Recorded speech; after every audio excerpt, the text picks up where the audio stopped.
ఇప్పుడే చెప్పాడు కదా అన్న, అందరు ఎత్తాలి కదా చేతులు. హల్లెలూయా. మంచిది పిల్లరా, మన ప్రభువును రక్షకుడు నేను యేసుక్రీస్తు శుభశ్రేష్టమైన నామములో కూడి చేరి వచ్చిన మీ అందరికీ ప్రేమపూర్వకమైన వందనాలండి. అందరికీ వందనాలు, అమ్మోళ్ళకి వందనాలు, సేవకులకి ప్రత్యేక వందనాలు, ఆశ్రమలకి ప్రత్యేక వందనాలు, కృపా డాడీకి కూడా ప్రత్యేక వందనాలు. దేవుడు మిమ్మల్ని దీవించి మమ్మల్ని ఆశీర్వదించును గాక. సంతోషంగా చెప్దామా, ఆకలితో చెప్దామా? హల్లెలూయా. మంచిది పిల్లరా, ఈ రాత్రికాల సమయంలో ఇంతవరకు చక్కగా పాడాము, స్తుతించాము, ఆరాధించాము, ప్రార్థించాము, గొప్ప సాక్ష్యాన్ని కూడా మనం విన్నాము. ఈ యొక్క సమయంలో వాక్యమైన దేవుడు మనతో మాట్లాడును గాక. వాక్యము వినని ప్రార్థన అయినా, అమ్మ శ్రద్ధగా వినండి, వాక్యము వినని ప్రార్థన అయినా, వాక్యము వినని ఆరాధన అయినా, వాక్యము వినని స్తుతి అయినా దేవుడికంట హేయమంట.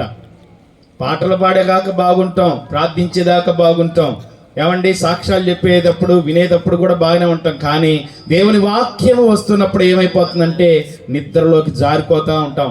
దేవునికి స్తోత్ర. నిత్యముగా నిద్రాత్మ తొలగిపోవును గాక. రాత్రి ఆత్మదేవుడి మీతో మాట్లాడుతూ ఉండగానే ఒక ఘనమైన కార్యము నీ కుటుంబంలో ఒక అద్భుతము ప్రభు చేయును గాక. కీర్తనల గ్రంథం, పరిశుద్ధ గ్రంథం కలిగిన వారు, తెచ్చిన వారు ఏమండి ఇది మూయకుండా తెరిచి కొద్దిగా తీసి చదవడానికి ఇష్టపడండి పిల్లరా. కీర్తనల గ్రంథం 68వ అధ్యాయము 19వ వచనము మొదటి లైన్ ఎవరైనా చదివి సహాయం చేస్తారా? ప్రభువు స్తుతి నొందును గాక. బిగ్గరగా చప్పట్లు కొడుతూ దేవుణ్ణి స్తుతిద్దాం పిల్లరా. హల్లెలూయా, హల్లెలూయా. దేవునికి మహిమ కలుగును గాక, దేవునికి ఘనత కలుగును గాక. ప్రభువు స్తుతి నొందును గాక. దేనికి దేవుణ్ణి స్తుతించాలి? దేనికి? సువార్త కొడికలు, విజ్ఞాపన ప్రార్థనలు, ఏమండి ఉపవాస ప్రార్థనలు అంటే ఆయన నామము స్తుతింపదగినది. దేవునికి స్తోత్ర. ఆయన నామము ఘనపరచదగినది. ఎందుకు దేవుణ్ణి స్తుతించాలి? ఎప్పుడైనా ఒక ప్రశ్న వేసుకున్నారా? దేవుణ్ణి ఎందుకు ఆరాధించాలంటే అక్కడే చదివితే పిల్లరా కింద ఒక చక్కని మాట ఉంటుంది. అనుదినము ఆయన మా భారము భరించుచున్నాడు. దేవునికి స్తోత్రం కలుగును గాక. ఏమండి చదవబడిన సందర్భం ఏంటంటే పిల్లరా, ఒక రోజుకో, ఒక వారానికో, ఒక నెలకో, ఒక సంవత్సరానికో నేను మీ భారాన్ని భరించడం కాదు, కానీ అనుదినము నేను మీ భారమును భరించుచున్నాను. ఆమె చెప్పలేకపోయారు, చూసారా? దేవునికి స్తోత్రం కలుగును గాక. మీరందరూ ఎలా చెప్తున్నారంటే పిల్లరా, ఒకరోజు ఇలాగనే లగడపాడులో సువార్త కూడికి పెడితే ఆరాధన చేయడానికి సేవకులు పిలిచారు. పిలిస్తే పిల్లరా అడ్రస్ ఏమో అర్థం కాలేదు. మా సంఘ పెద్ద నవీన్ గారు నేను వెళ్తున్నాం. సంఘ పెద్ద నవీన్ గారు మేము వెళ్తుంటే పిల్లరా ఆ అడ్రస్ అర్థం కాక ఏం చేస్తామంటే, ఒక మూల మీద ఒక తల్లి ఉంది. ఒక తల్లి ఉంటే పిల్లరా ఆమె బాగా చక్కగా మాకు అడ్రస్ చెప్పిద్దామని చెప్పి వెళ్ళి, అమ్మా లగడపాడు ఎక్కడమ్మా అన్నాం. ఫస్ట్ మమ్మల్ని కొద్దిగా సీరియస్గా చూసింది. తర్వాత మా సంఘ పెద్ద గారు అదే పనిగా లగడపాడు ఎక్కడమ్మా అన్నాడు పెద్దగా. ఆమె ఒక్కసారిగా చూసి, ఏంది అంటున్నావు, ఏం వినపడతల్లా అంటుంది. దేవునికి స్తోత్ర. అట్లనే ఈ రాత్రి మీరు కూడా ఎంత పెద్ద మైగులు పెట్టి, ఎంత శబ్దం పెట్టి మీకు మోగిస్తున్నప్పుడు పిల్లరా మనము ఏకీభవిస్తుండగానే దేవుని కృప మనకి తోడై ఉండునుగాక. హల్లెలూయా. ఈ చదవబడిన వాక్యంలో పిల్లరా అనుదినము కూడా ఆయన మన భారాన్ని భరిస్తాడంట. ఈ దినాల్లో మనం చూస్తున్నట్లయితే ఏ కుటుంబాన్ని కదిలించినా, ఏ వ్యక్తిని కదిలించినా, ఏ ప్రాంతాన్ని కదిలించినా, ఏ మనుషుల్ని కదిలించిన పిల్లరా ఏదో ఒక భారం, అప్పు భారం, కరువు భారం, ఏమండి రోగ భారం, పిల్లర భారము మోయలేనిది, భారము భరించలేనిది, భారము ఇరుకైనది అంట. దేవునికి స్తోత్ర.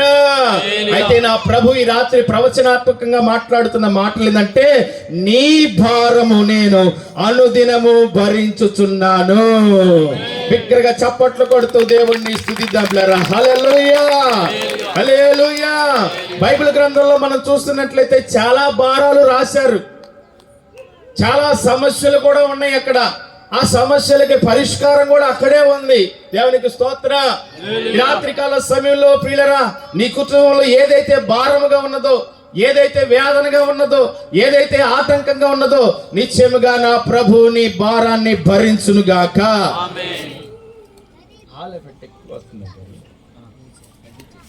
ఆదికాండము పిల్లరా, ఆదికాండము 43వ అధ్యాయము 1వ వచనం మనం గనక చూడగలిగితే అక్కడ ఒక భారం కనపడుతుంది.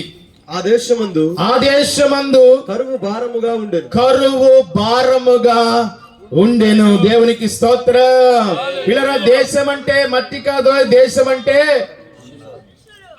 అది అట్ట రావాలి స్వరం. దేశం అంటే మట్టి కాదు, దేశం అంటే మనమును. దేవునికి స్తోత్రం. ఆ దేశములో పిల్లల కరువు భారముగా ఉందంట. ఈ దినాల్లో మనం చూస్తున్నట్లయితే కుటుంబంలో ప్రాముఖ్యంగా పిల్లరా తెచ్చుకున్న ధనము చాలక రోజువారి పాలు, వడ్డీల పాలు, కిస్తీల పాలు, చెప్పుకుంటా పోతే డోక్రాల పాలు అన్ని పాలైపోతుంటే పిల్లరా తినటానికి కరువు పాలైపోతుందంట అండి. దేవునికి స్తోత్రం. అయితే నా ప్రభు అంటున్న మాటలు ఏంటంటే, నీ కరువు భారాన్ని నేను భరిస్తాను. హల్లెలూయా. పిల్లరా, మీరు గనక గడిచిన 2 వారాల క్రితం మీరు చూస్తున్నట్లయితే టర్కీ, సిరియా ప్రాంతంలో పిల్లరా ఆయన బాగా ఆస్తిపరుడంట. దాదాపుగా 5 అంతస్తులు కలిగిన వ్యక్తి అంట. అతనికి వచ్చే ఆ అద్దె డబ్బులతోనే అతనికి జరిగిపోతుందా అంట. అంత ఆస్తిపరుడు ఒక్క రాత్రికే పిల్లరా ఎలాంటి వాడైపోతాడంటే పిల్లరా కట్టికి బీదవాడైపోయాడంట. 5 రొట్టెల కోసం అంట. ఏమంటే 5 రొట్టెల కోసం దాదాపుగా 2-3 గంటలు నుంచున్నాడంట.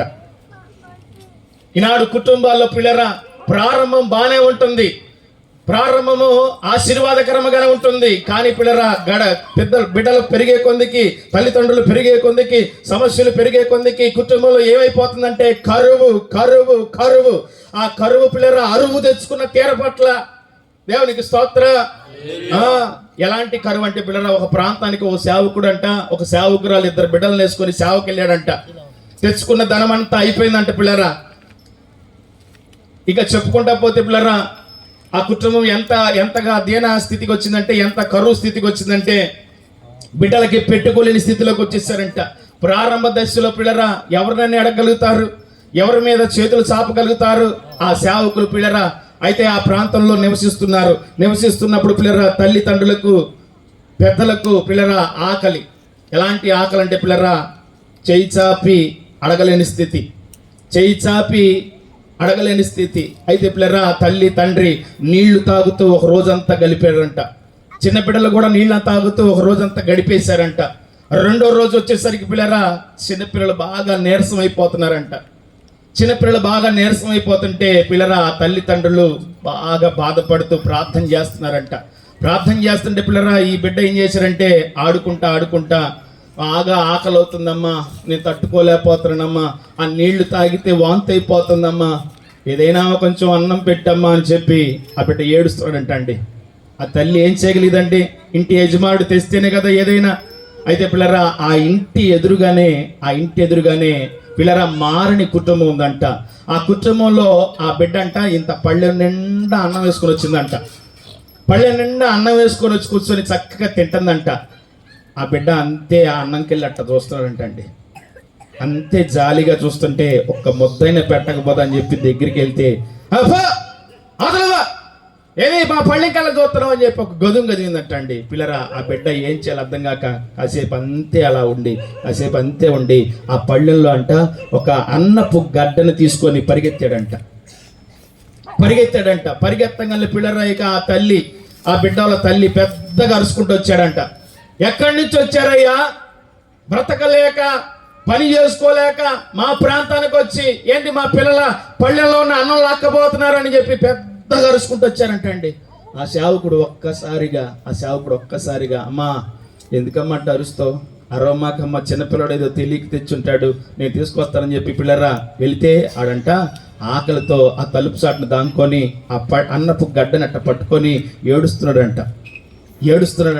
ఏడుస్తుంటే పిల్లరా ఆ తండ్రి వచ్చి, నానా ఎందుకు నాన్న ఇలా చేసావంటే, నానా ఆకలి అవుతుంది నాన్న, బాగా ఆకలి అయిపోతుంది నాన్న అంటే పిల్లరా ఆ సేవకుడు ఆ అన్నపు గడ్డనంతే ఆ బిడ్డ చేతిలో తీసుకొని ఆ పళ్ళెంలో వేసేసి ఆ బిడ్డని అలాగే ఎత్తుకొని ఆకాశం వైపు చేతులెత్తి, ఈ స్థితిలో కూడా నీకే మహిమ కలుగును గాక, ఈ స్థితిలో కూడా నీకే ఘనత కలుగును గాక. దేవునికి స్తోత్ర. పిల్లరా, అలాంటి కరువు స్థితిలో కూడా ప్రభు ఏం చేశాడు తెలుసా? వారిని లేవనెత్తాడండి. దేవునికి స్తోత్ర. సింహము పిల్లలు లేమి గలవై ఆకలి కొంటామే కానీ నా పిల్లలు ఆకలి కొనరు. దేవునికి స్తోత్ర. హల్లెలూయా. మనం కనుక చూస్తున్నట్లయితే రాజుల గ్రంథంలో పిల్లరా షోమ్రోను పట్టణం కనపడుద్ది. ఆ షోమ్రోను పట్టణంలో ఎంత కరువు వచ్చిందో తెలుసా? ఎంత బాధ కలిగిందో తెలుసా? ఒకసారి మీరు చదవగలుగుతారా? రాజుల 2వ గ్రంథం 6వ అధ్యాయము 28, 29 మీరు కనుక చదవగలిగితే అక్కడ కరువు కలిగిందండి. ఎంత కరువు కలిగిందో మీరు చూస్తారు. అక్కడ నీ విచారములకు కారణమేమని అడుగగా అది, ఈ స్త్రీ నన్ను చూచి నేటి ఆహారంనకు నీ బిడ్డ నిమ్ము, రేపు మనము నా బిడ్డను భక్షించుదుము అని చెప్పినప్పుడు మేము నా బిడ్డను వంట చేసుకుని తింటిమి. అబ్బా, ఎవరిని? పలావ్ కాదు, చికెన్ కాదు, వారి బిడ్డను ఏం చేసుకున్నారంట? వంట చేసుకొని తిన్నారంట. దేవునికి స్తోత్రం చెప్పండి బిగ్గరగా. హల్లెలూయా. పిల్లరా, ఈ చదవబడిన సందర్భంలో 2 తల్లులు ఉంటారు. ఆ 2 తల్లులకి 2 బిడ్డలు ఉంటారు. 2 బిడ్డలు ఉన్నప్పుడు పిల్లరా వారికి ఎలాంటి కరువు వచ్చిందంటే పిల్లరా పావురపు రెట్టని తింటున్నారంట, గాడిద దవడెముకని తింటున్నారంట. పిల్లరా, అక్కడ ఆ దినాల్లో ఆ డబ్బులు ఇవ్వటానికి కూడా వారికి డబ్బులు లేక, ఈ దినం మనం చనిపోతాం గనక మనం ఓ పని చేద్దాం. 2 తల్లులు ముచ్చటాడుకుంటున్నారు. మెనవని కనుక ఇలా ఉంటే చనిపోతాం గనక ఈ రోజు నీ బిడ్డని చంపేసి మనం ఉడకబెట్టుకొని చక్కగా తిందాం, రేపు నా బిడ్డని చంపేసి ఉడకబెట్టుకుని తినేసేద్దాం అని చెప్పి డీల్ కుదిరించుకుంటారు 2. అమ్మ నా వైపు చూడండి. ఆ 2 కూడా డీల్ కుదిరించుకున్నప్పుడు మొట్టమొదటి తల్లి ఉండి పిల్లరా ఆ బిడ్డ నిజంగానే చంపేసి పిల్లరా కూర వండుకుంటారు. కూర వండుకున్న తర్వాత 2 తింటారు, అయిపోద్ది.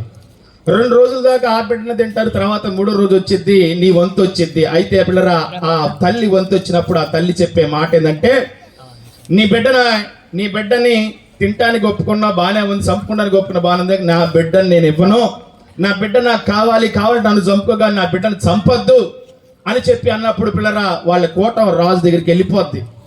రాజు దగ్గరికి వెళ్ళినప్పుడు రాజు కూడా పిల్లరా అక్కడ దేశంలో ఆ షోమ్రోన్లో కలుగుతున్న కరువును బట్టి, వేదన బట్టి, దుఃఖాన్ని బట్టి నేను మీకైతే తినటానికి ఏమి ఇవ్వలేను అని చెప్పి ఆ రాజు చేతులు ఎత్తేస్తాడు. అయ్యా, తినటానికి నువ్వు ఇవ్వటం కాదు, మాకు జరిగిన సందర్భం ఒక్కసారి అయ్యా అన్నారంట.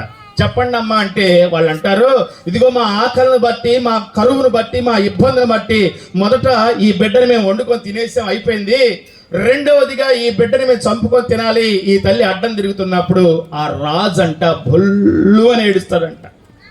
అయ్యో, నా ప్రజలు ఇంత కరువులో ఉన్నారా? నా ప్రజలు ఇంత భారముతో ఉన్నారా? పిల్లరా, ఈ దినాల్లో మనం చూస్తున్నట్లయితే పిల్లరా ఏదో ఒక భారము, ఏదో ఒక కరువు, చాలని జీతాలు, చాలని పిల్లరా సంపాదన. అందుకని ప్రభు అంటున్నాడు, నేను అనుదినము నీ భారమును భరించుచున్నాను. నిశ్చయముగా ఈ రాత్రి కాల సమయంలో నీ కరువు భారాన్ని నా ప్రభు కొట్టివేయును గాక. ఆమె చెప్పలేకపోయారు బిగ్గరగా. హల్లెలూయా, హల్లెలూయా. ప్రభు నామము స్తుతి నందును గాక. దేనికి? దేవుని నామము స్తుతి పొందాలంటే, దేవునికి మహిమ కలగాలంటే పిల్లరా ఆయన మన కరువు భారాన్ని కొట్టివేస్తాడు గనక. మీరు చెప్పగలుగుతారా? నేను తెచ్చుకున్న ధనాన్ని బట్టి, ఏమండి నా సంపాదన బట్టి నేను బ్రతుకుతున్నానయ్యా, నేను ఇంకా దేవుడు ఎందుకయ్యా అని చెప్పి చాలా మంది అనేవాళ్ళు లేకపోలేదు.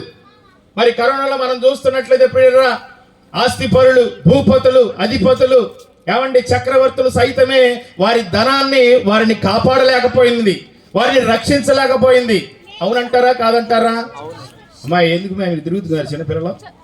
మీ అందరికి చాక్లెట్లు ఉన్నాయి లాస్ట్లో, అట్లా తిరగకూడదు. దేవునికి మహిమ కలుగును గాక. చెప్పలేకపోయారు మళ్ళీ. మాకేందంటే పిల్లరా హల్లెలూయా అదే చెప్పకపోతే ఏంటంటే నడిపింపు రాదు. దేవునికి స్తోత్ర, కృప కలుగును గాక, ఆశీర్వాదాలు పొందుకొందువు గాక. ఈ రాత్రి కాల సమయంలో ప్రభు మాట్లాడుతున్న మాటలు ఏంటంటే, ఇదిగో షోమ్రోను పట్టణంలో కలిగిన కరువు, ఇదిగో ఆ ప్రాంతంలో కలిగిన కరువు, ఈ ప్రాంతంలో కలిగిన కరువును బట్టి నువ్వు దుఃఖపడమాకు, వేదన పడమాకు. నేను అనుదినమును నీ భారమును భరించుచున్నాను. దేవునికి స్తోత్ర. ఏమండి, కడుపున పుట్టిన బిడ్డలు సైతమే ఒక వయసుకు వచ్చేసరికి మమ్మల్ని పోషిస్తారు, మమ్మల్ని నడిపిస్తారు, మమ్మల్ని చూసుకుంటారని చెప్పి చాలా మంది బిడ్డలు ఏం చేశారంటే ఒక ఉన్నతమైన చదువు నేర్పించారు. కానీ పిల్లరా, వారికి రెక్కలు వచ్చేసిన తర్వాత వారు ఎగురుకుంటూ వెళ్ళిపోయారు. తల్లిదండ్రులను ఏం చేశారంటే ఎందుకు దేనికి పనికిరాని వారిగా వదిలేసి వెళ్ళిపోతున్నారు. అందుకని నా ప్రభు మాట్లాడుతున్నాడు ఈ రాత్రి. ఏమన్నా తెలుసా? నేను అనుదినమును నీ భారమును భరించుచున్నాను. రెండోదిగా మనం చూద్దాం పిల్లరా, ఆయన ఏ భారాన్ని భరించుచున్నాడంటే మొట్టమొదటిగా కరువు అనే భారాన్ని భరిస్తున్నాడు. యోబు గ్రంథము 23వ అధ్యాయము 2వ వచనం 3వ లైన్ ఒకసారి చదివి సహాయం చేయండి పిల్లరా. నా వ్యాధి నా మూలుగు కంటే భారముగా ఉన్నది. దేవునికి స్తోత్రం చెప్పండి. మొట్టమొదటిగా చూస్తుంటే పిల్లరా, ఆయన అనుదినము భారము భరిస్తాడంట. ఏ భారాలు భరిస్తాడంటే కరువు అనే భారాన్ని భరిస్తాడంట. వ్యాధి అనే భారాన్ని భరాయిస్తాడంట. ఈ దినాల్లో మనం చూస్తున్నట్లయితే ఏ కుటుంబాన్ని కదిలించినా, ఏ వ్యక్తిని కదిలించినా, ఏ ప్రాంతాన్ని కదిలించినా పిల్లరా, అనారోగ్యంతో బాధపడేవారు కోకొల్లలుగా కనపడతారు. అది కడుపులో నొప్పే కావచ్చు, తలనొప్పే కావచ్చు. ఏమండి, అరికాలు మొదలుకొని నడినెత్తి వరకు పిల్లరా, భూమి మీద క్షేమముగా బ్రతకాలంటే ఆరోగ్యము చాలా ప్రాముఖ్యమైనది. అందుకే అంటాడు, వైద్య శాస్త్రము గ్రహించలేని అద్భుతాలు నేను చేస్తాను. ఎందుకు దేవుణ్ణి స్తుతించాలి, ఎందుకు దేవుణ్ణి ఘనపరచాలంటే ఆయన వ్యాధి భారమును తొలగిస్తారంట. ఏ భారం అంటండి? వ్యాధి భారం. నిజముగా పిల్లరా, వ్యాధిని బట్టి లక్షలు, వేలు, కోట్లు చెప్పుకుంటా పోతే పిల్లరా, ఆ వ్యాధిని బట్టి మనం చూసాం. ఆ నాయకులు నారా లోకేష్ గారి సొంత అన్న తారక రత్న గారు, బావ తారక రత్న గారు పిల్లరా, అన్ఎక్స్పెక్టెడ్ గా ఆ కడకలో పాదయాత్రలో పిల్లరా అన్ఎక్స్పెక్టెడ్ గా హార్ట్ అటాక్ వచ్చేసి హాస్పిటల్లో జాయిన్ చేస్తే దాదాపుగా 15 రోజుల దాకా బాగా హాస్పిటల్లో ఇదైపోయి పిల్లరా చివరికి పాపం మన పోయిన వారంలోనే ఆయన నిద్రించాడు. అంటే వ్యాధి ఏం చేస్తుందంటే పిల్లరా, అర్ధాంతరంగా మన జీవితాన్ని, ఆయుష్ని పాడు చేసేసిద్ది. హల్లెలూయా. అయితే ఈ రాత్రి నా ప్రభు మాట్లాడుతున్న మాట ఏంటో తెలుసా? నీ వ్యాధి భారమును నేను భరించుచున్నాను, అందుకు నీవు నన్ను స్తుతించాలి. దేవునికి స్తోత్రం. హల్లెలూయా. ఈ దినాల్లో మనం చూస్తున్నట్లయితే ఆ వ్యాధి గడిచిన దినాల్లో పిల్లరా, నేను కూడా కుడిక ముగించుకొని వెళ్తుంటే ఆ నొప్పి ఎలాంటిది అంటే పిల్లరా, కడుపులో నొప్పి వచ్చేసింది. నాకు కడుపులో నొప్పి వచ్చేస్తే కటింగ్ డేర్ పెట్టి ఒత్తుతున్నట్టు అనిపిస్తుంది. గంటల తరబడి కూర్చొని మోకాళ్ళు వేసి కూర్చొని పిల్లరా ఏమైందంటే అది గ్యాస్ అంతా ఇదైపోయి పిల్లరా కటింగ్ డేర్ పెట్టి వట్టి ఇదైపోతున్నట్టుంది. ఇంటికి వచ్చి తెగ ఏడ్ చేసి ఆ వ్యాధిని బట్టి, అయ్యా వ్యాధి భారాన్ని భరిస్తాను కదా, ఈ వాక్యమే, ఈ మాటలే నాకు అక్కడ తాకిని. అయ్యా వ్యాధి భారాన్ని భరిస్తాను కదా, అయ్యా నువ్వు అనుదినము భరిస్తాను కదా, ఇదిగో ఈ కడుపులో నొప్పిని బట్టి నేను చనిపోతానేమో, దయచేసి కడుపులో నొప్పి నుండి నాకు తప్పించాయి అన్నప్పుడు పిల్లరా ఆ నొప్పి ఇంకా ఎక్కువైపోతే పిల్లరా నా కుమారుడు వచ్చాడు, నా చిన్న కుమారుడు వచ్చాడు, నాకు 2 బాబులు. ఆ చిన్న కుమారుడు వచ్చి పిల్లరా వాడు చేస్తున్న ప్రార్థన ఏంటంటే, అయ్యా మా నాన్నకి సొంత పనులు అనుగ్రహించయ్యా, అయ్యా మా నాన్నని మందిరానికి తీసుకెళ్ళయ్యా. అరే అసలు ఇక్కడ పరిస్థితి ఏందండి? కడుపులో నొప్పి పడుతుంటే ఒరే ఏమిరా ఈ ప్రార్థన, ఈ సమయంలో ఇలాంటి ప్రార్థన చేయాల్సింది. నా నొప్పి తగ్గాలని ప్రార్థన చేయనప్పుడు పిల్లరా నా ఇరుబిడ్డలు నా భార్య కలిసి కొబ్బరి నూనె తీసుకొని యేసు రక్తమును పొట్ట మీద ప్రోక్షించి ప్రార్థన చేసినప్పుడు అద్భుత రీతిగా నా వ్యాధి భారమును నా ప్రభు తొలగించాడు. దేవునికి స్తోత్రం. చాలా మందికి శరీర రోగము, కొంతమందికి ఆత్మీయ వ్యాధి. ఈ వ్యాధి మనిషిని ఏం చేసిద్దంటే పిల్లరా బలహీనులు చేసేసిద్ది. శక్తిహీనుని చేసేసిద్ది. అందుకనే ప్రభు మాట్లాడుతున్న మాట ఏంటంటే, నీ వ్యాధి భారము నా మీద ఉంచుము. దేవునికి స్తోత్ర. చాలా మంది మనుషుల మీద ఆధారం చేసుకుంటారు, డాక్టర్ల మీద ఆధారం చేసుకుంటారు. కానీ ప్రేర్రా మన దేవుడు ఎవరాడు తెలుసా? అవయవ నిర్మాత, ఆరోగ్య ప్రదాత, వైద్య శాస్త్రములు గ్రహించలేని అద్భుతాలు చేసే దేవుడు. దేవునికి స్తోత్ర. ఈ రాత్రికాల సమయంలో ప్రేర్రా నువ్వు ఎక్కడ కూర్చున్నా గానీ, అది శరీర రోగమైన, ఆత్మీయ వ్యాధి అయినా, అరికాలు మొదలుకొని నడినెత్తి వరకు ఏ నొప్పి, ఏ వేదన, ఏ సమస్య నిన్ను బాధ పెడుతూ ఉన్నదో, ఈ సువార్త స్వస్థత సభ ద్వారా నా ప్రభు నిన్ను ముట్టి స్వస్థపరచును గాక. నా ప్రభు ముట్టి నిన్ను స్వస్థపరచును గాక. ఆరోగ్యము కలుగును గాక. స్వస్థత కలుగును గాక. హల్లెలూయా. వైద్య శాస్త్రములు గ్రహించలేని ఆశ్చర్యములెన్నో పరిశుద్ధుడు, అతి పరిశుద్ధుడు అని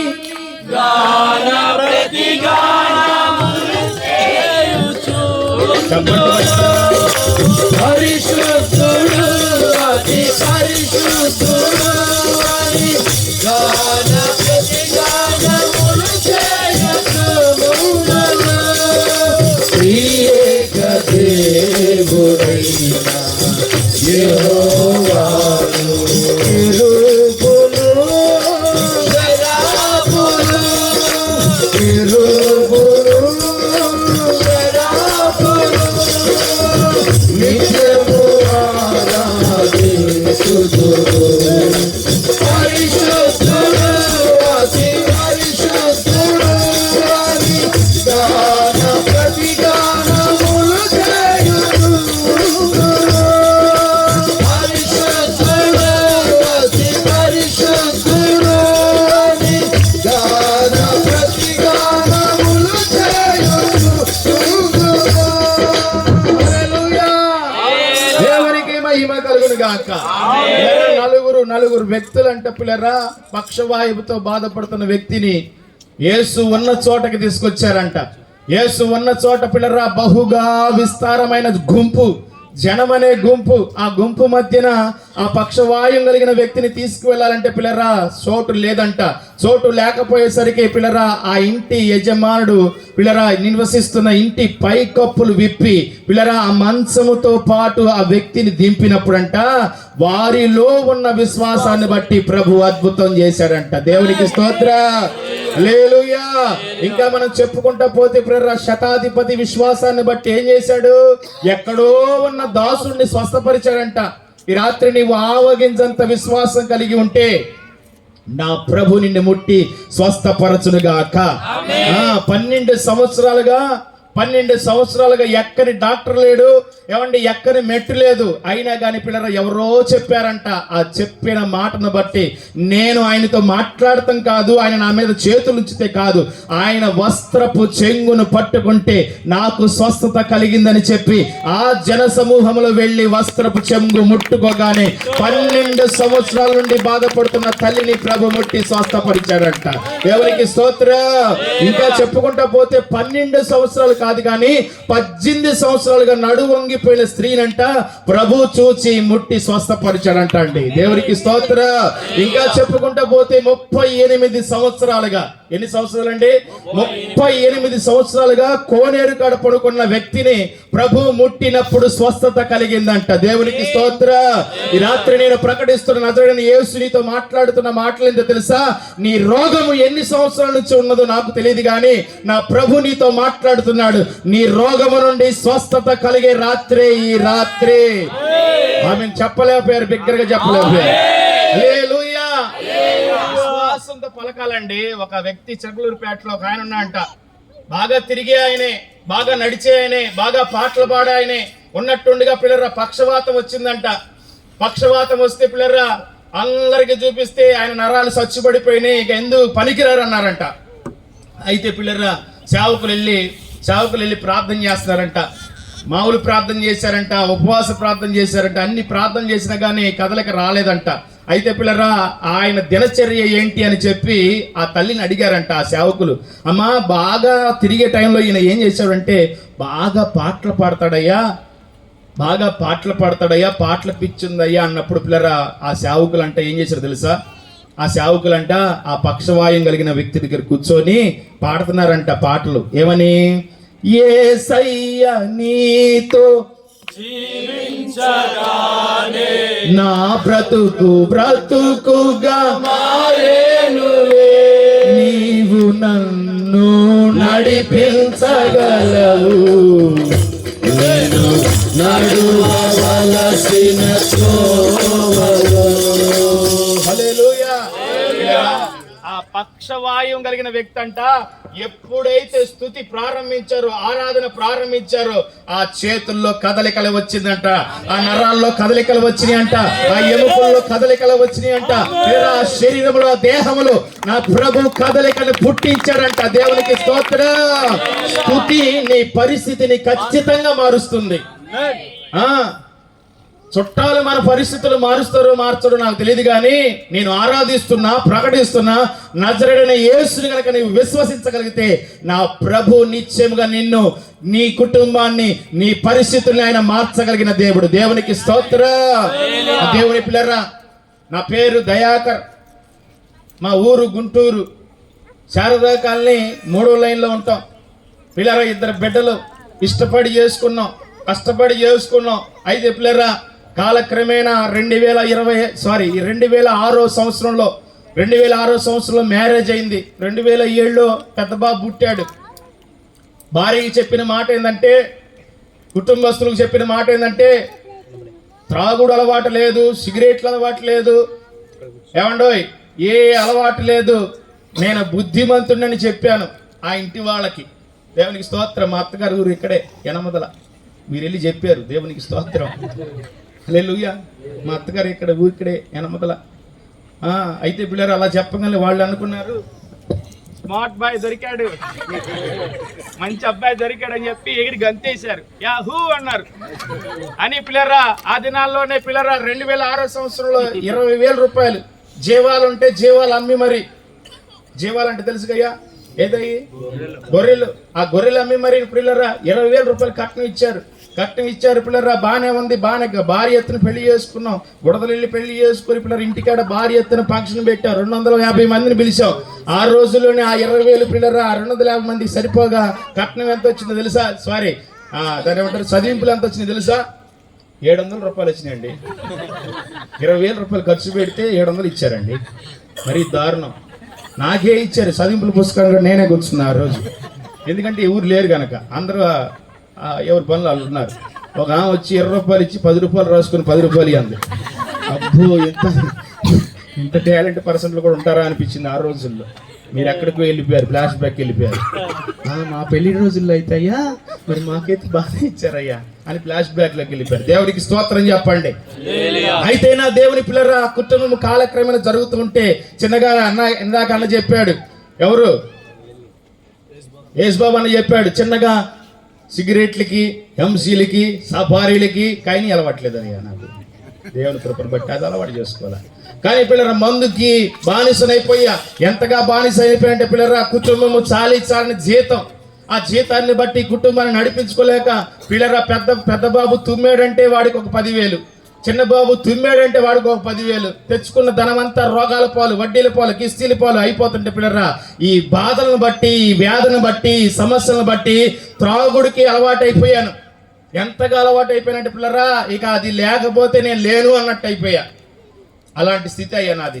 అలాంటి స్థితిలో పిల్లరా కాలక్రమేణా 2009 ఆఖరి వరకు తాగుతుంటే పిల్లరా నా సొంత బామ్మర్ది, మా ఆవిడ వాళ్ళ తమ్ముడు ఇక్కడ యనమద గ్రామంలో ఉంటే వాడిని కూడా తీసుకొచ్చారు. నాతో పాటు సమకాలికులుగా పనివాడిగా పెట్టిన తర్వాత వాడు నాకన్నా సీనియర్. నేను క్వార్టర్ తాగితే వాడు హాఫ్ తాగేవాడు. దేవునికి స్తోత్రం చెప్పండి. అంతగా తాగుబోతు కలిగిన వాడు పిల్లరా జోగి రాసుకుంటే ఏదో రాలిద్దంట కదా, నాకు తెలియదు. కానీ మేము ఇద్దరం కూడా పిల్లరా ఎలాగైపోయామంటే వాడు నన్ను మారుస్తాడు అనుకుంటే వాడు నేను ఇద్దరం కలిసి ఇంకా 2-3 పాడు చేసాం. అట్లా తాగి ఏమైందంటే పిల్లరా వాడి వయసు 16 సంవత్సరాలు. ఆ 16 సంవత్సరాల్లో ఆ ఎంసీ నవిలి ఏమండో ఆ కైనీల బొక్కను పెట్టుకొని ఏమైందంటే ఆ నరాలంట, ఈ గొంతు నరాలు, ఈ బాడీ నరాలంట స్వచ్ఛపడిపోయినట్టు వాడికి. స్వచ్ఛపడిపోతే పిల్లరా మేము అనుకున్నాము సాధారణంగా మా పని వేడి కదా, మా పని హీట్ కదా అని చెప్పి మేము అనుకున్నాము బిడ్డకి ఏదైనా వేడి చేసిందేమో అని చెప్పి చిన్న హాస్పిటల్ తీసుకెళ్తే ఆ చిన్న హాస్పిటల్ అన్నారు బాబు కండిషన్ సీరియస్గా ఉంది కాబట్టి మీరు పెద్ద హాస్పిటల్ తీసుకెళ్ళండి అని చెప్పినప్పుడు మేమందరం కూడా పిల్లరా ఆ బిడ్డను తీసుకొని పెద్ద హాస్పిటల్ వెళ్ళాం. పెద్ద హాస్పిటల్ వెళ్ళిపోయినప్పుడు ఆ బిడ్డ పిల్లరా వాళ్ళు చెప్పిన మాట ఏంటంటే ఈ బిడ్డ రోజుల మనిషి, లోపలంతా కూడా ఇదైపోయింది, మేము చేసేదేం లేదు, ఆ బిడ్డ బ్రతికేటట్టు ఏమైనా అవకాశం ఉంటే మేము ఏదైనా చేస్తాము, మీరు షూరిటీ సంతకం పెట్టాలన్నప్పుడు మాకు చాలా ఇది అనిపించిందండి. ఏందండి ఆడుకునే వయసు, బాగా గెంతిన వయసు, చక్కగా పనిచేసే వయసు, ఈ వయసులో అంత పెద్ద రోగం రాటైందని చెప్పి నాకేం అర్థం కాల. పిల్లరా ఆ బిడ్డ ఎంతగా నన్ను ప్రేమించాడంటే చివరి క్షణంలో కూడా బావా నువ్వు దగ్గరుండు నువ్వు దగ్గరుండు బావా అన్న అంత ప్రేమ అండి. నా భార్యని కూడా అంతగా ప్రేమించాల, నా బామర్దిని అంత ప్రేమిస్తే పిల్లరా 3 రోజులు జనరల్ ఆసుపత్రిలో అల్లాడిపోయాడండి. అల్లాడిపోయి 3వ రోజు తెల్లారే 10 గంటలకి పిల్లరా చూస్తుండగానే నోట్లో ఒక పైపు పిల్లరా తలకోటి అదొకటి ఇదొకటి పెట్టి మొత్తం ఎన్ని పెట్టినా కానీ ఏం ఉపయోగం లేకుండా 3వ రోజు ఖచ్చితంగా చనిపోయాడు. చివరికి అతను ఎందుకు చనిపోయాడంటే పిల్లరా ఆ 3 రోజులు పిల్లరా ఆకలి అవుతుంది బావా, అన్నం పెట్టించు బావా, ఏది ఆ బెడ్ మీద ఉండి కూడా పిల్లరా వాళ్ళు అంటారు సెలైన్లు తప్ప ఏం పెట్టకూడదయ్యా, ఏం తినకూడదయ్యా, ఏం చేయడానికి లేదయ్యా. కొన్ని పరిస్థితులు పాపం చేసేటప్పుడు చాలా చక్కగా ఉండిద్దండి, కానీ అది తుదకు మరణానికి తీసుకెళ్ళిద్దని చాలామంది గుర్తుపట్టలేకపోతున్నారు. 3 రోజులుగా పిల్లరా బిడ్డ ఎంతగానో వ్యాధులు పొంది ఎంతగానో ఇబ్బంది పడి పిల్లరా చనిపోయిన తర్వాత పిల్లరా ఆ 2010లో చనిపోతే ఇంకా నేను తాగటంలో మరింత స్టేజ్ పెరిగిపోయింది, ఇంకా బాగా తాగుతున్నా, సహించలేకపోతున్నా. ఎందుకంటే భార్య కంటే ఎక్కువగా బామర్దిని ప్రేమించేశా. చెప్పినట్టు చేసుకుంటూ వచ్చాడు పిల్లరా. ఆ బాధ, ఆ మానసికమైన వ్యాధి నిన్ను తట్టుకోలేక నేను అనుకున్నాను ఏదనుకో దానికి గుద్దుకొని చనిపోదాం అన్న స్టేజ్లోకి వెళ్ళిపోయా. అలాంటి స్థితిగతుల్లో పిల్లరా ఇక 2013 సంవత్సరంలో సేమ్ వాడికి ఎలాగైతే తాగి తిని ఆ ఎంసీలు ఆ పొట్లాలు తిని నోటికి ఇన్ఫెక్షన్ అయిపోయిందో నాకు కూడా అలాంటి పరిస్థితి వచ్చిందండి. 2013లో అలాంటి పరిస్థితి వచ్చినప్పుడు పిల్లరా నా భార్యని చూస్తే చిన్నపిల్ల, బిడ్డలను చూస్తే చిన్నవారిద్దరు. ఇక నాకు అర్థమైపోతుంది ఒక రోజంతా ఏమి తినడానికి లేదు, తిన్నది తిన్నట్టు పాలు తాగిన, ఇడ్లీ తిన్నా, అన్నం తిన్నా మొత్తం కూడా కక్కేస్తున్నానండి. ఎందుకంటే మింగుడు పడకపోయేసరికి నాకు అర్థమైపోతుంది నేను కూడా చనిపోతాను, నేను కూడా మరణిస్తాను. నేను కనుక చనిపోతే పిల్లరా నేను ఇక నరకానికి వెళ్ళిపోతానని చెప్పి ఆలోచన చేస్తా, ఏడుస్తానంటే ఏడుస్తుంటే పిల్లరా ఒక రోజు గడిచిపోయింది, 2 రోజు గడిచింది, తెల్లారితే 3వ రోజు. ఆ 2వ రోజు రాత్రి నేను అనుకుంటున్న ఒక మాట ఏంటంటే తెల్లారితే 3వ రోజు మా బామర్ది కూడా 3వ రోజుకి చనిపోయాడు, నేను కూడా చనిపోతాను కనుక చివరిసారిగా ఒకసారి ప్రార్థన చేసుకుందాం అని చెప్పి పిల్లరా ప్రార్థన చేయడానికి మోకాళ్ళు వేసి ఆకాశం వైపు పిల్లరా అక్కడ మా ఇంట్లో ఒక క్యాలెండర్ ఉంది, ఆ క్యాలెండర్ వైపు చూస్తూ ప్రార్థన చేస్తున్నప్పుడు అక్కడ ఒక చక్కని మాట ఉంది. ఏంటో తెలుసా? అనుదినము నేను నీ భారమును భరించుచున్నాను, అనుదినము నేను నిన్ను స్వస్థపరుస్తాను, అనుదినము నేను నీ కరువును తీరుస్తాను, నిన్ను స్వస్థపరచు దేవుడును నేనే అని చెప్పి దైవ వాక్కు పిల్లరా తెల్లవారుతుంది పిల్లరా 3 గంటల సమయం అవుతుంది. ఆ రాత్రంతా 2వ రోజు రాత్రంతా ఏడ్చి అయ్యా చిన్న బిడ్డలు అయ్యా ఇదిగో భారీ చిన్నది నాయన, నేను చనిపోతే నాయన బిడ్డలు అనాథలైపోతారయ్యా, ఒక్క అవకాశమే అయ్యా నాకు, నేను నీ కోసం సాక్షిగా బ్రతుకుతానయ్యా, నేను ఏ ప్రాంతానికి వెళ్ళినా, ఏ వర్గానికి వెళ్ళినా, ఏ స్టేజ్కి వెళ్ళినా కానీ నేను సాక్షిగా నిలబడతానయ్యా అని చెప్పి ఏడ్చినప్పుడు పిల్లరా తెల్లవారుతుండగా 3 గంటల సమయంలో నా గదంతా తెల్లని మంచుతో నింపుకొని ఉన్నది, తెల్లని మహిమతో నింపబడి ఉన్నది. ఇదిగో ఆ స్వరము, అదిగో ఆ పొగ మంచులు, అదిగో ఆ తెల్లని మంచులో ఒక స్వరము, సియోను కొండల మీదకి దిగి వచ్చిన హెర్మోను మంచు వలె కృపా గదిలోకి దిగి వచ్చినది, నా ప్రాంతంలోకి దిగి వచ్చినది, నా గదిలోకి దిగి వచ్చినది, నా మీదకి దిగి వచ్చి మాట్లాడుతున్న మాట ఏంటో తెలుసా? నిన్ను స్వస్థపరచు యెహోవాను నేనే, నేను నిన్ను బాగుపరుస్తాను. బిగ్గరగా చప్పట్లు కొడుతూ దేవుడిని స్తుతిద్దాం. బిగ్గరగా చప్పట్లు కొడుతుండగానే ఈ రాత్రి నిన్ను కూడా నా ప్రభు స్వస్థపరచును గాక. వీళ్ళరా ఆ 3వ రోజు తెల్లారి గట్టల 3 గంటలకి తెల్లని మహిమ నా గదిలోకి దిగి వచ్చి ఆ స్వరము, నేను నిన్ను స్వస్థపరుస్తున్నా, నేను నిన్ను బాగుపరుస్తున్నా, నేను నిన్ను ముడుతున్నాను అన్నప్పుడు పిల్లరా ఆ స్వరము విన్నప్పుడు నాకు ఎక్కడ తెలియలేని ఆనందం వచ్చింది. కళ్ళు తెరిచి చూస్తే ఎవ్వరు కూడా లేరు. ఇంతలో పక్క గదిలో ఉన్న భార్య దగ్గరికి బిడ్డల దగ్గరికి వెళ్ళినప్పుడు, అమ్మా నాతో ఎవరో మాట్లాడుతున్నారు, నాతో ఎవరో ముచ్చటిస్తున్నారు, నన్ను ఎవరో ఇది చేస్తున్నారు అన్నప్పుడు, ఏంటి ఎవరు మాట్లాడారు, ఎలా మాట్లాడారంటే, నేను నిన్ను స్వస్థపరుస్తాను, నేనే సైన్యములకు అధిపతియగు దేవుణ్ణి, నేనే యెహోవా దేవుని అని చెప్పి బిగ్గరగా అంటున్నప్పుడు పిల్లరా ఆ మాటలు చెబుతూ ఉండగానే మా ఆవిడ చెప్పిన మాట ఏంటో తెలుసా? నీతో మాట్లాడిన దేవుడు జీవము కలిగిన దేవుడు, ఆయన అనుదినము నీ భారమును భరిస్తూ ఉన్నాడు. దేవునికి స్తోత్ర. పిల్లరా ఏ డాక్టర్ నేను సంప్రదించాల, ఏ వైద్యుడిని సంప్రదించాల, రక్త సంబంధికులు చెప్తే ఏం చేస్తారు తెలుసా? ఓస్తారు నన్ను. అంతగా వారిని హింసించా, అంతగా వారిని బాధ పెట్టా, ఏ గొడవ ఉన్నా కానీ ముందుకెళ్ళిపోయేవాడిని. స్టేషన్కి ఒక్కటికే వెళ్ళకపోవడానికి కారణం ఒక్కటే, మిగతా ఎన్ని పిల్లరా గొడవలు అన్నిట్లో ఉన్నాను అన్నమాట. అంత ఇదిగా బతికానని నాకు వచ్చిన రోగాన్ని బట్టి నా తల్లిదండ్రులు కూడా సస్తే బాగుండు అనుకునేవాళ్ళు. కానీ నా పిల్లరా నా దేవుడు నమ్మదగిన వాడు. నేను ఆరాధిస్తున్న ప్రకటిస్తున్న నజరుడైన యేసు ఎలాంటి వాడు తెలుసా? నీ బలహీనతలు చూసి నవ్వుకునే దేవుడు కాదు, నీ కురుంగుదలను చూసి ఇసుకుపోయేవాడు కాదు. ఆయన అనుదినమును భారము భరించే దేవుడు. దేవునికి స్తోత్ర. తెల్లవారి నన్ను ముట్టినప్పుడు నాతో మాట్లాడిన దేవుడు నన్ను స్వస్థపరిచాడు, నన్ను బాగుపరిచాడు. ఇక ఏ డాక్టర్ని నేను సంప్రదించాలా, ఏ వైద్యుని నేను సంప్రదించాలా? చిన్నగా పిల్లరా పాలు తాగా, ఇడ్లీ తిన్నా, అట్టు తిన్నా, పూరి తిన్నా, చెప్పుకుంటూ పోతే అన్ని తిని చక్కగా ఆరోగ్యం వచ్చింది. మరలా దేవుడు నాతో మాట్లాడుతున్నాడు నిద్రలో. నేను నిన్ను స్వస్థపరిచా కదా, నా కోసం నువ్వు ఉంటాన్నావు కదా, మరి నా పని ఎప్పుడు అని అడుగుతూ మొదలు పెట్టాడు. పిల్లరా ఆన్ ది స్పాట్ నేను చేసింది పని ఏంటంటే, సేవకులు నిరీక్షణయ్య గారు, చందయ్య గారు, దేవరాజయ్య గారు, మేమంతా కలిసి పిల్లరా శారదా కాలనీ 3వ లైన్లో, శారదా కాలనీ 3వ లైన్లో ఇంట్లోనే చిన్నగా పరిచర్య ప్రారంభించాం.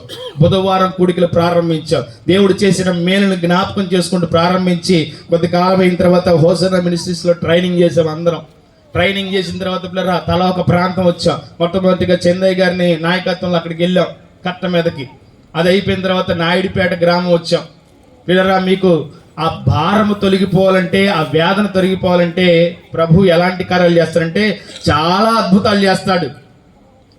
ఈ నాయుడిపేట వచ్చాం. నాయుడిపేటతో ఆగిపోకుండా ఒంగోలు ప్రాంతం వెళ్ళాం, అక్కడో బ్రాంచ్ ఉంది. అక్కడతో ఆగిపోకుండా పిల్లరా మేడుకుండ్రు వెళ్ళాం. ప్రజెంట్ ఇప్పుడు మేము మేడుకుండ్రులో సేవ చేస్తున్నాం.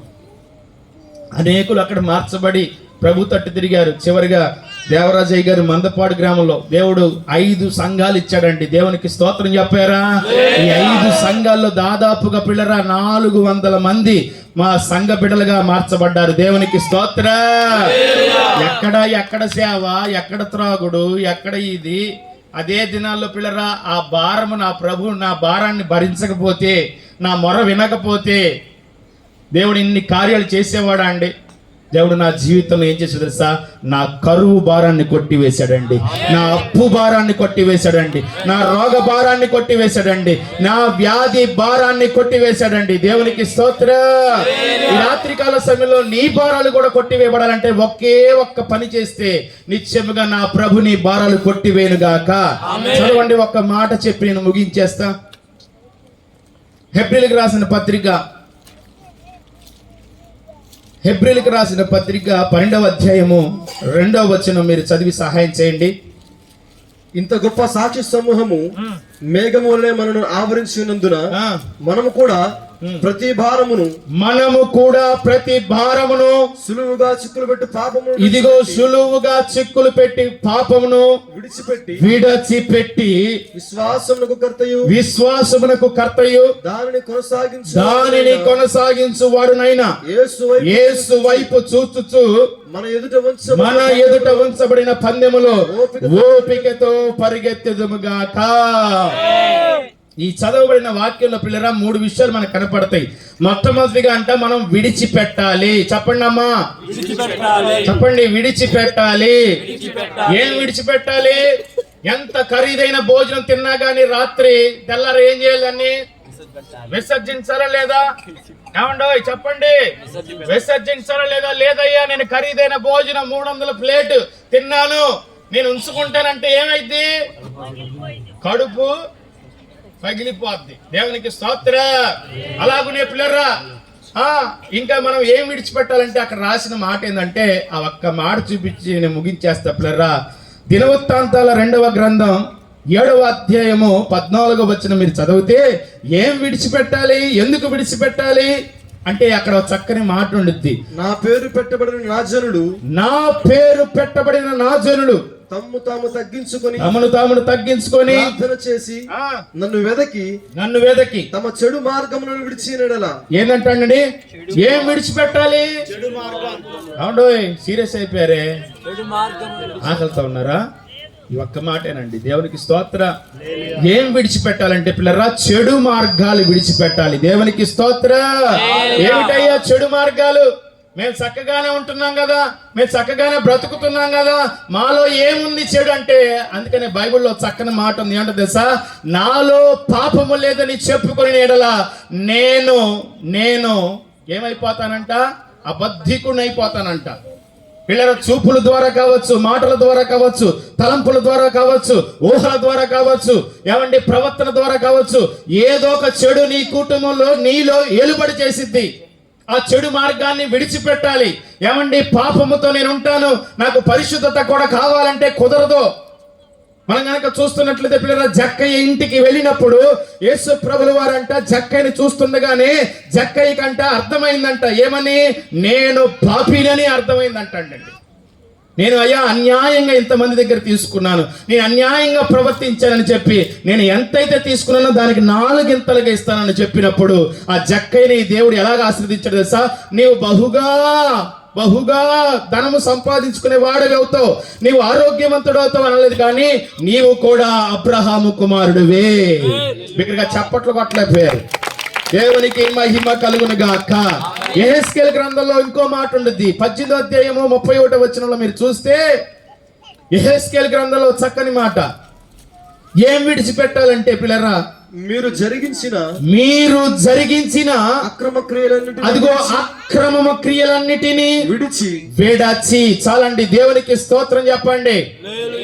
పుట్టినది మొదలుకొని ఒక యవ్వన దశకు వచ్చిన తర్వాత యవ్వన దశ నుండి పిల్లరా మనము సాగుతున్న క్రమంలో జరిగించిన అక్రమ క్రియలు ఉంటాయి చూసారా? ఆ అక్రమ క్రియలంట విడిచిపెట్టాలంట. చాలా మంది ఏం చేస్తారంటే పిల్లరా, పాటలు పాడటానికి చాలా ఇంట్రెస్ట్ చూపిస్తారు, ప్రార్థనలు చేయడానికి ఇంట్రెస్ట్ చూపిస్తారు. అందుకని ప్రభు అంటున్నాడు, నేను మీ ఇంటికి రావాలని, నీకున్న భారాలు తొలగించాలని ఆశపడుతున్నా, అయితే నీకు నాకు అడ్డుబండగా పాపము అడ్డుపడుతుంది అంటున్నాడు అండి యెషయా గ్రంథంలో. చాలా మందికి భారాలు పోవాలని ఆశ ఉండిద్ది, ఏమండి సమస్యలు పోవాలని ఆశ ఉండిద్ది, రోగాలు పోవాలని ఆశ ఉండిద్ది. అయితే ప్రభు మాట్లాడుతున్న మాటలు ఏంటంటే, నేను చెయ్యాలనే ఉందిరా, కానీ నేను రావడానికి నీకు నాకు అడ్డుబండగా ఆ పాపం అడ్డుపడుతుందిరా.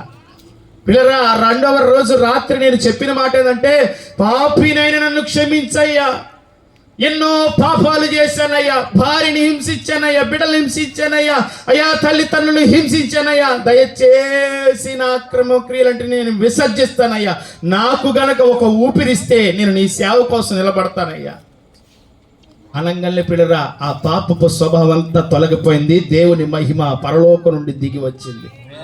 హల్లెలూయా. దేవుని శక్తి కలిగిన దేవుడే, దేవుడు బలాఢ్యుడైన దేవుడే. అయితే దేవుడి కృప, దేవుని కాపుదల, దేవుని మహిమ నీ మీద ఎప్పుడు కుమ్మరించబడిద్దంటే, నీవు జరిగించిన అక్రమ క్రియలన్నిటినీ కూడా విసర్జించినప్పుడు మాత్రమే. దేవునికి స్తోత్ర హల్లెలూయా. ఏమండి అక్రమ క్రియలు అంటే మేము ఏం చేస్తామండి అనొచ్చు అంటే పిల్లరా, కోపం కూడా పాపమే తెలుసా మీకు? ఇరుగు పొరుగు వారితో చిన్న చిన్న మాటలు వచ్చి వీళ్ళ తపేళలు రండి ఇసిరేసుకుంటారంటగా. దేవునికి స్తోత్ర. నువ్వెంత అంటే అనుకుంటారంటగా.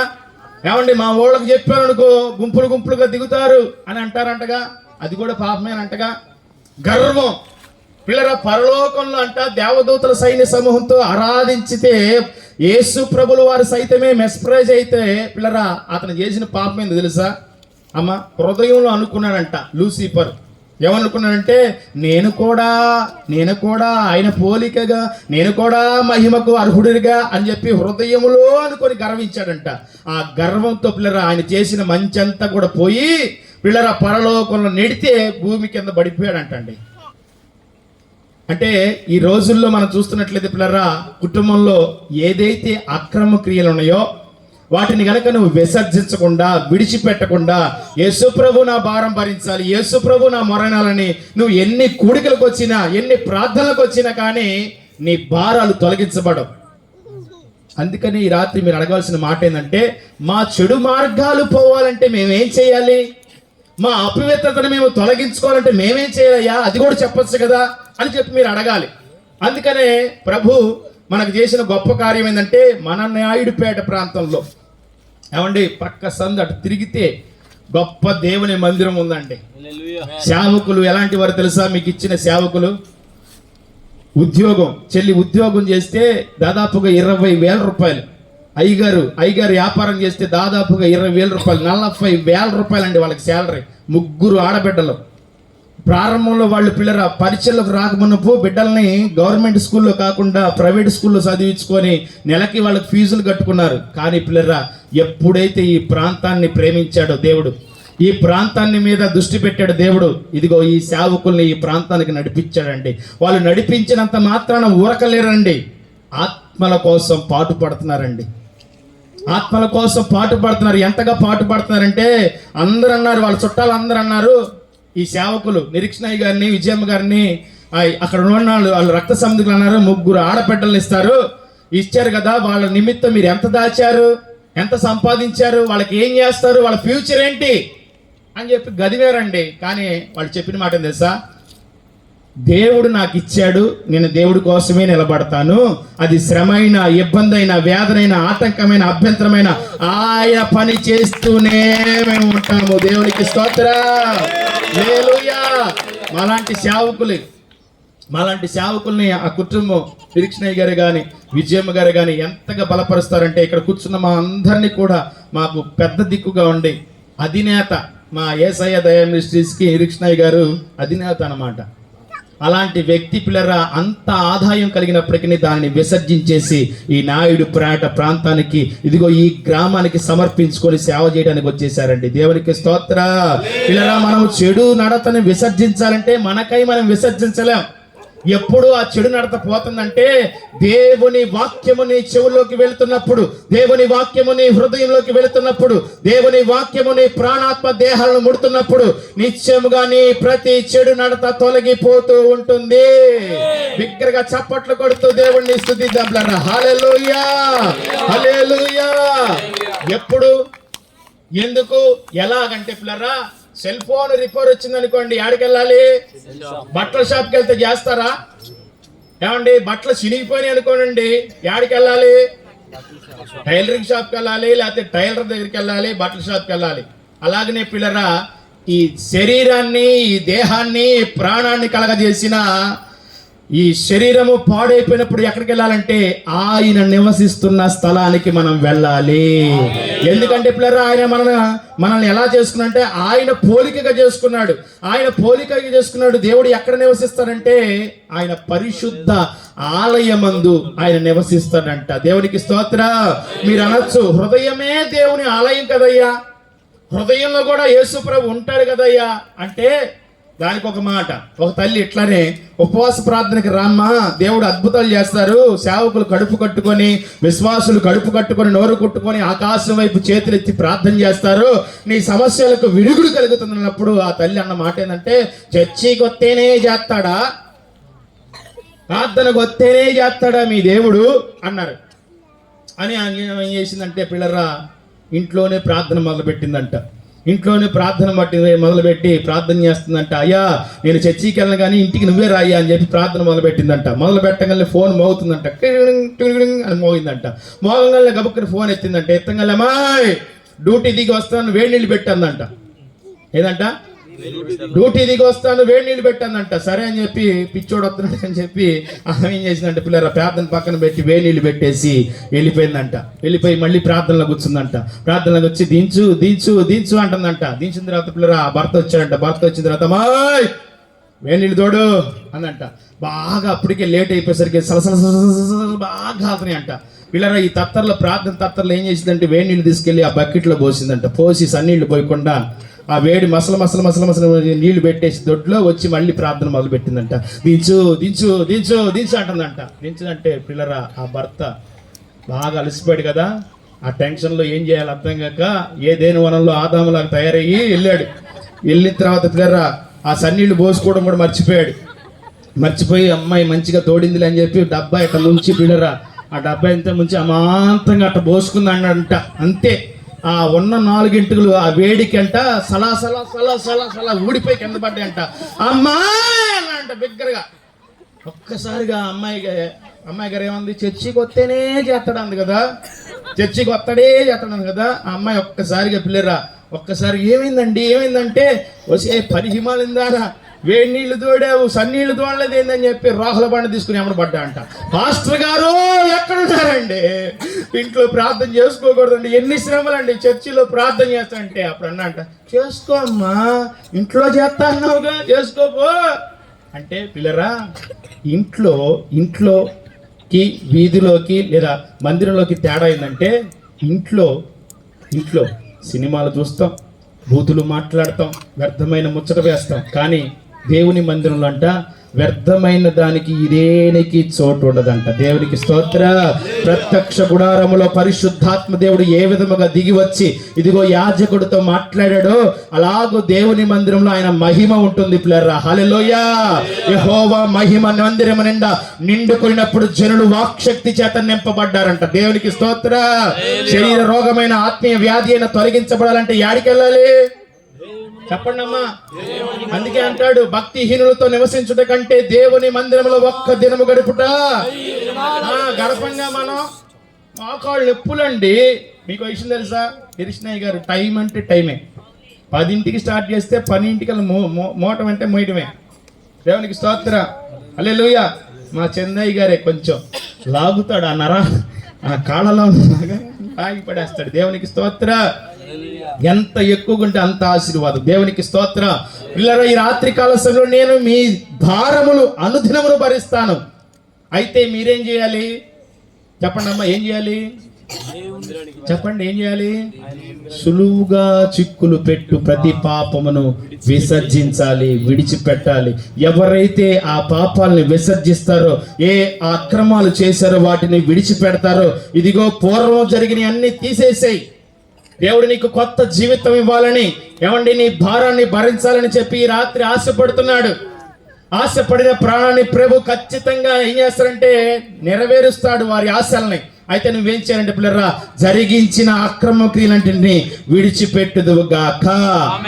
ఎక్కడ పోతాయి మన బలహీనతలో, ఎక్కడ పోయిద్ది మన పాపం అంటే దేవుని మందిరానికి వెళ్ళినప్పుడు మాత్రమే, దేవుడు మనతో ముఖాముఖిగా మాట్లాడుతున్నప్పుడు మాత్రమే మన చెడు క్రియలన్నీ కూడా తొలగిపోతాయి. దేవునికి స్తోత్రం చెప్పండి. హల్లెలూయా. చెడు క్రియలు మాత్రమే కాదు కానీ పిల్లరా కుటుంబంలో శాంతి కలిగిద్ది, కుటుంబంలో సమాధానం కలిగిద్ది, కుటుంబంలో నెమ్మది కలిగిద్ది. యెహోవా మందిరము సంతోషము చేత నింపబడిద్ది. యెహోవా మందిరము ఆరోగ్యము చేత నింపబడిద్ది. దేవునికి స్తోత్ర. ఈ సువార్త స్వస్థత కూడిక ద్వారా తల్లిగారిని అడిగినప్పుడు, మరి ఈ కుటుంబాన్ని అడిగినప్పుడు, అయ్యా పెట్టండి అయ్యా, మా ప్రాంతానికి ఆశీర్వాదం అయ్యా. నిజంగా ఎవరు చూపిస్తారండి? మా ఇల్లు, మా కరెంట్, మా ఇల్లు అంటే అనేవాళ్ళు లేకపోలేదు. కానీ నాకు చాలా సంతోషం అనిపించింది సేవకు నిరీష్ణయ్య గారు చెప్పినప్పుడు. ప్రసాద్ గారు దేవునికి స్తోత్ర. ఈ విధముగా మనం కూడికి పెట్టుకొని దేవుడిని మహిమపరిచి ఏమండి ఖచ్చితంగా ఆయన అంటున్నాడు, నా పేరిట గిన్నీడు చన్నీళ్ళు ఇస్తే నేను మరిచిపోని దేవుడను. ఈ రోజు ఈ కూడిక జరగడానికి ఆ కుటుంబం ఎంతగానో పాల్గొన్నారు గనక ఆ కుటుంబంలో ఉన్న ప్రతి శాపము అపవిత్రత యేసు నామములో జ్ఞాపిస్తున్నాను. బిగ్గరగా చప్పట్లు కొడుతూ దేవుడిని స్తుతిద్దాం పిల్లరా. హల్లెలూయా. ఎప్పుడంట భారము వల్ల కరువు వచ్చిద్దంట, భారం వల్ల అనారోగ్యం వచ్చిద్దంట, భారం వల్ల కృంగుదల కలిగిద్దంట, భారం వల్ల మరణం కలుగుతుందంట. వీటన్నిటిని తొలగించడానికే నా ప్రభు 2023 సంవత్సరాల క్రితం మన కొరకు భూమి మీదకి వచ్చాడండి. విడిచిపెట్టకూడని భాగ్యమని ఎంచుకోలేదు, కానీ సొగసైనను స్వరూపమైన లేక ఈపి నాగలసాల వల్లే దున్నబడి ఏమండోయ్ 3 మేకుల మధ్య ఆకాశానికి భూమికి మధ్యన 6 గంటలుగా ఎందుకు వేలాడాడు తెలుసా? నీ భారము నా భారము తొలగించడానికి పిల్లరా. ఈనాడు కుటుంబాలు పిల్లరా, కుటుంబంలో కలుగుతున్న భారాలను బట్టి, సమస్యలను బట్టి, ఇబ్బందులను బట్టి, అప్పులు బట్టి, రోగాల బట్టి, మారని బిడ్డలను బట్టి, చెడిపోతున్న కుటుంబాన్ని బట్టి, సమాజాన్ని బట్టి సావే శరణ్యం అనుకోని కుటుంబంలో నెమ్మది లేక జీవిస్తున్నారా? అయితే ఈ రాత్రి నా ప్రభు పిలుస్తున్నాడు. ఏమని పిలుస్తున్నాడు తెలుసా? ప్రయాసపడి భారం మోసుకొనుచున్న సమస్త జనులారా నా యొద్దకు రండి, నేను మీకు విశ్రాంతిని కలగజేస్తాను. హల్లెలూయా. నిశ్చయముగా నా ప్రభు నీకు విశ్రాంతిని కలగచేయుగాక. ఎప్పుడు కలగజేస్తాడు? ఆయన యొద్దకు వచ్చినప్పుడు, మన చెడు నడతను విడిచిపెట్టినప్పుడు. నిశ్చయముగా ఇట్టి కార్యాలు మన జీవితంలో ప్రభు జరిగించుగాక. దేవుడు ఈ వాక్యము మన విడికిలో ఫలభరితముగా చేయునుగాక. అందరం లేచి నిలబడదాం. ఒకసారి అందరం లేచి నిలబడదాం పిల్లలు. ఒక చిన్న ప్రార్థన చేసుకొని ఈ కూడికను ముగించేసుకుందాం.